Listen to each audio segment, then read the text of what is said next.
ನಮಸ್ಕಾರ ಪ್ರಿಯ ವೀಕ್ಷಕರೇ. ಪಾಜಕ ಕ್ಷೇತ್ರವು ಉಡುಪಿ ಜಿಲ್ಲೆಯ ಒಂದು ಪವಿತ್ರ ಸ್ಥಳವಾಗಿದೆ. ಈ ಪವಿತ್ರ ಸ್ಥಳವನ್ನು ಪರಶುರಾಮರು ಸೃಷ್ಟಿಸಿದರು ಎಂದು ನಂಬಲಾಗಿದೆ. ಪಾಜಕ ಕ್ಷೇತ್ರವು ಕುಂಜಾರುಗಿರಿಯ ತಪ್ಪಲಿನಲ್ಲಿದೆ. ಇದು ಉಡುಪಿಯಿಂದ ಸುಮಾರು 13 ಕಿಲೋಮೀಟರ್ ದೂರದಲ್ಲಿದೆ. ಪಾಜಕ ಕ್ಷೇತ್ರದ 4 ಕಡೆಗಳಲ್ಲಿ ಪರಶುತೀರ್ಥ, ಧನುತೀರ್ಥ, ಗದಾತೀರ್ಥ ಮತ್ತು ಬಾಣತೀರ್ಥ ಎಂಬ ಪರಶುರಾಮರು ರಚಿಸಿದ 4 ಪವಿತ್ರ ತೀರ್ಥಗಳಿವೆ. ಈ ತೀರ್ಥಗಳಲ್ಲಿ ಸ್ನಾನ ಮಾಡುವುದರಿಂದ ಎಲ್ಲ ಪಾಪಗಳು ಪರಿಹಾರವಾಗುತ್ತದೆ ಎಂದು ನಂಬಲಾಗಿದೆ.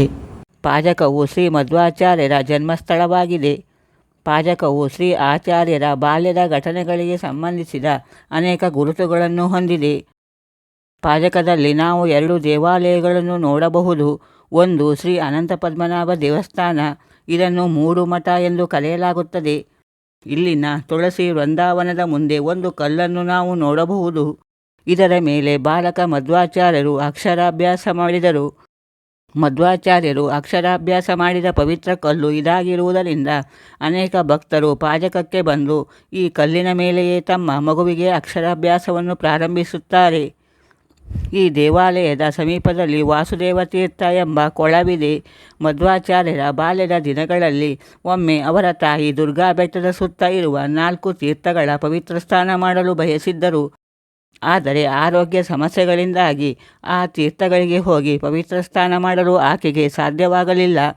ಆ ಸಮಯದಲ್ಲಿ ಬಾಲಕ ಆಚಾರ್ಯರು ಈ ಕೊಳವನ್ನು ಸೃಷ್ಟಿಸಿ ತನ್ನ ತಾಯಿಗೆ ಈ ಕೊಳದಲ್ಲಿ ಸ್ನಾನ ಮಾಡುವುದು ಆ 4 ತೀರ್ಥಗಳ ಸ್ಥಾನಕ್ಕೆ ಸಮಾನವಾಗಿದೆ ಎಂದು ಭರವಸೆ ನೀಡಿದರು. ಆಚಾರ್ಯರ ಬಾಲ್ಯದ ಹೆಸರು ವಾಸುದೇವ. ಆದ್ದರಿಂದ ಈ ಕೊಳವನ್ನು ವಾಸುದೇವ ತೀರ್ಥ ಎಂದು ಹೆಸರಿಸಲಾಗಿದೆ. ಈ ತೀರ್ಥದ ಬಳಿ ನಾವು ಹುಣಸೆ ಮರವನ್ನು ನೋಡಬಹುದು.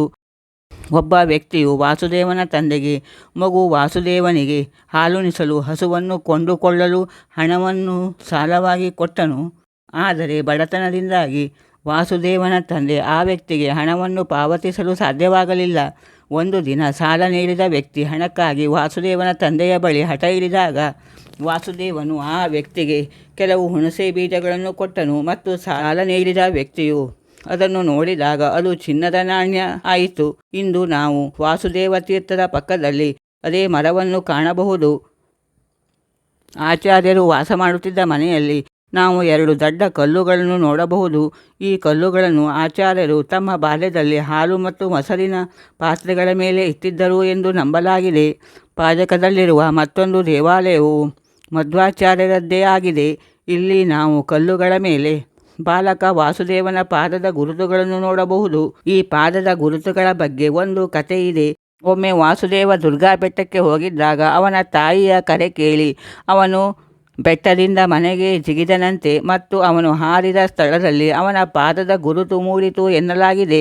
ದುರ್ಗಾ ಬೆಟ್ಟದಿಂದ ಪಾಜಕಕ್ಕೆ ಹೋಗುವ ದಾರಿಯಲ್ಲಿ ಮತ್ತೊಂದು ಸ್ಥಳವಿದೆ. ಅಲ್ಲಿ ವಾಸುದೇವನು ಹಾವಿನ ರೂಪದ ರಾಕ್ಷಸನನ್ನು ಕಾಲಿನ ಹೆಬ್ಬರಳಿನಿಂದ ತುಳಿದು ಆತನಿಗೆ ಮೋಕ್ಷ ನೀಡಿದನು ಎನ್ನಲಾಗಿದೆ. ಈ ಸ್ಮಾರಕವನ್ನು ಸಂರಕ್ಷಿಸಲು ಒಂದು ಸಣ್ಣ ದೇವಾಲಯವನ್ನು ನಿರ್ಮಿಸಲಾಗಿದೆ. ಶ್ರೀ ಮಧ್ವಾಚಾರ್ಯರ ಜನ್ಮಸ್ಥಳದ ನಿರ್ವಹಣೆ ಮತ್ತು ಪಾಜಕ ಕ್ಷೇತ್ರ ನಿರ್ವಹಣೆಯನ್ನು ಉಡುಪಿ ಕಾಣಿಯೂರು ಮಠದ ಆಡಳಿತ ಮಂಡಳಿಯು ನಿರ್ವಹಿಸುತ್ತಿದೆ. ಪ್ರತಿ ವರ್ಷ ಮಧ್ವಾಚಾರ್ಯರ ಜನ್ಮದಿನವನ್ನು ಪಾಜಕದಲ್ಲಿ ಕಾಣಿಯೂರು ಮಠದ ಸ್ವಾಮೀಜಿಯವರ ಮಾರ್ಗದರ್ಶನದಲ್ಲಿ ಅದ್ಧೂರಿಯಾಗಿ ಆಚರಿಸಲಾಗುತ್ತದೆ. ವೀಕ್ಷಕರೇ, ಈ ವಿಡಿಯೋ ನಿಮಗೆ ಇಷ್ಟವಾಗಿದ್ದರೆ ಲೈಕ್, ಸಬ್ಸ್ಕ್ರೈಬ್, ಕಮೆಂಟ್ ಮತ್ತು ನಿಮ್ಮ ಮಿತ್ರರಲ್ಲಿ ಶೇರ್ ಮಾಡಿ. ಧನ್ಯವಾದಗಳು.